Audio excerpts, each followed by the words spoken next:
Hi, this is Mark from LongIslandWatch.com, and yes, I'm selling Yes watches. I've talked about Yes. I've talked about it on some other people's channels, on the Urban Gentry's channel. I've shown it on my wristies here on my channel, put it on Instagram. The Yes watch is, well, it's a large watch, but it's a very complicated watch, but digitally.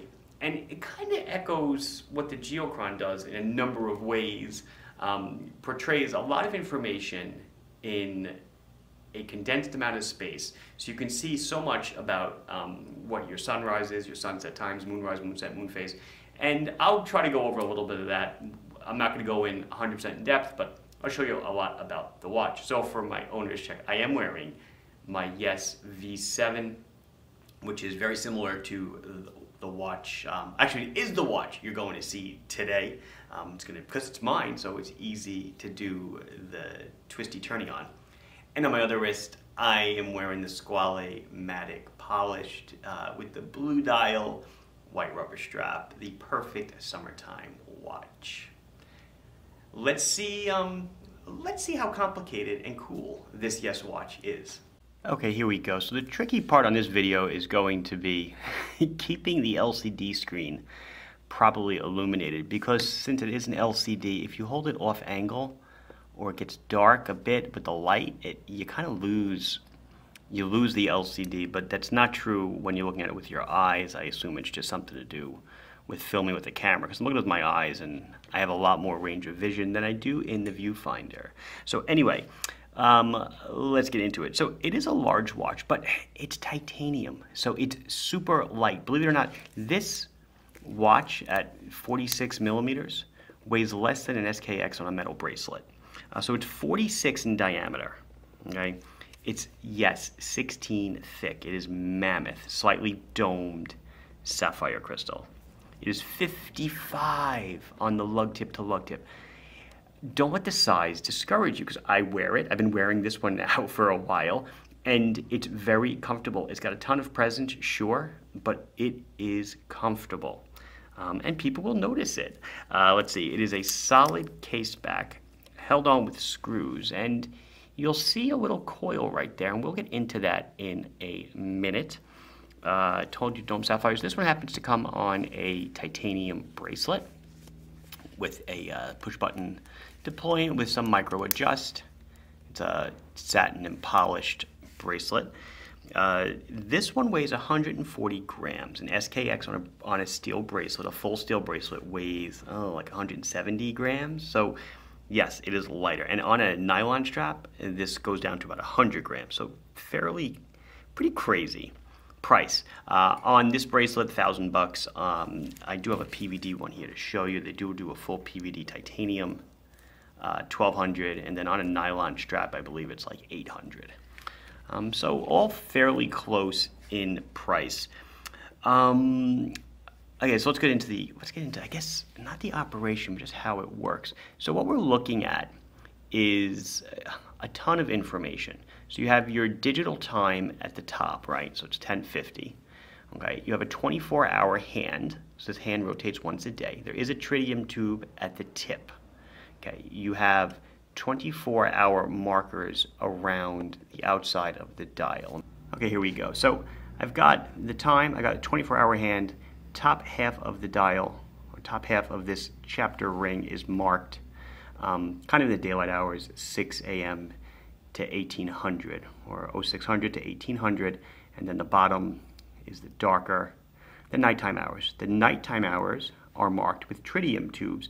The daytime markers are marked with superluminova itself. So kind of, it's pretty cool, because at night, the bottom half of the dial is always illuminated. So you can see the 24-hour time, which makes sense because, well, it's dark out and you need eye-adjusted illumination, whereas at the top, walk into a dark room from bright sunlight, etc., you can see the 24-hour time. Of course, there is, we'll get into it in a minute, you can press this button and you can light up the whole LCD display. All right, let's get into some of the cool stuff.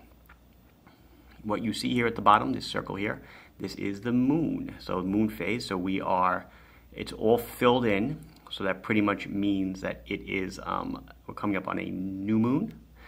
So the moon is almost gone, I guess, from the sky. And then when we look at the 24-hour hand, we see it's past this point. This line here is sunrise for New York.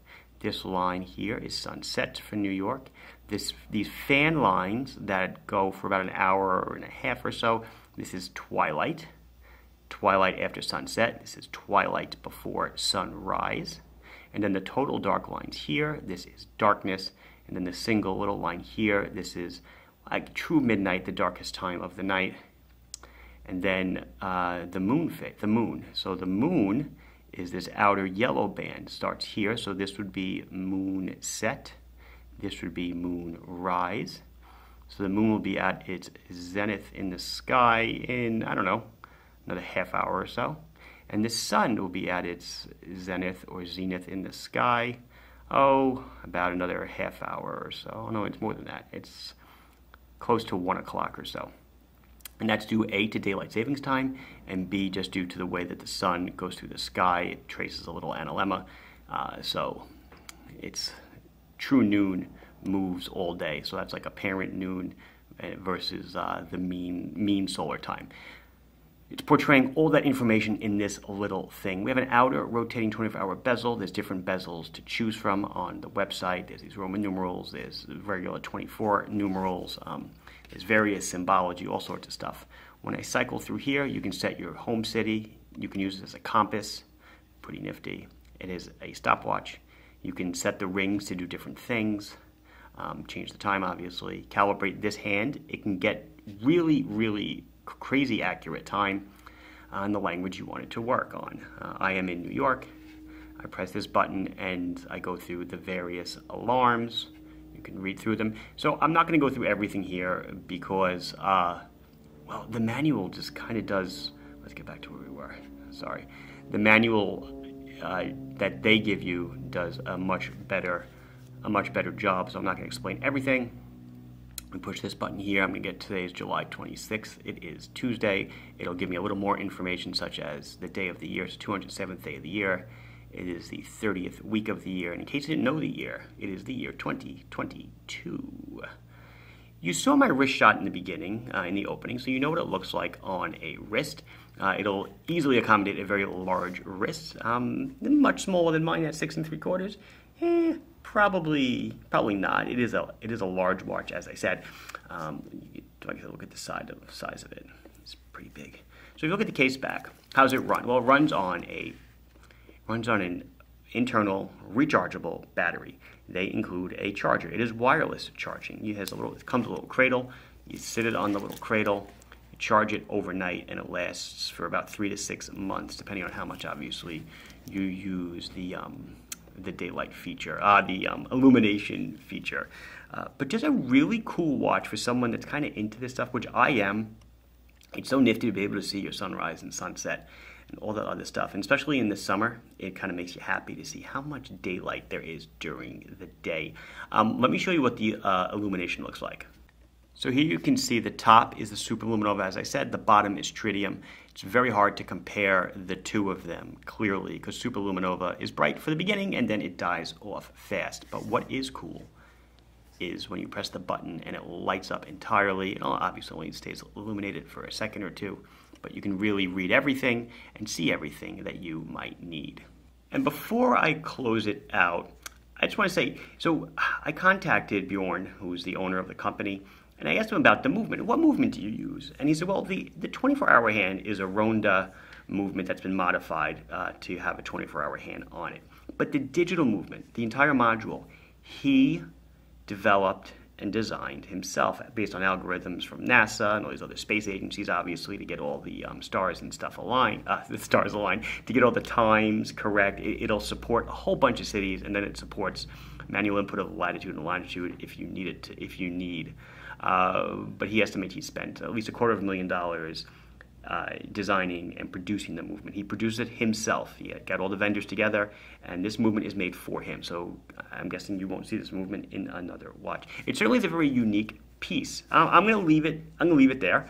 This has been Mark from LongIslandWatch.com showing you the Yes Watch. Please like the video if you enjoy it. Subscribe to the channel if you have not done so. Questions or comments, put them down below. and I'll be sure to address it as soon as I can. Thank you very much for watching. Bye-bye.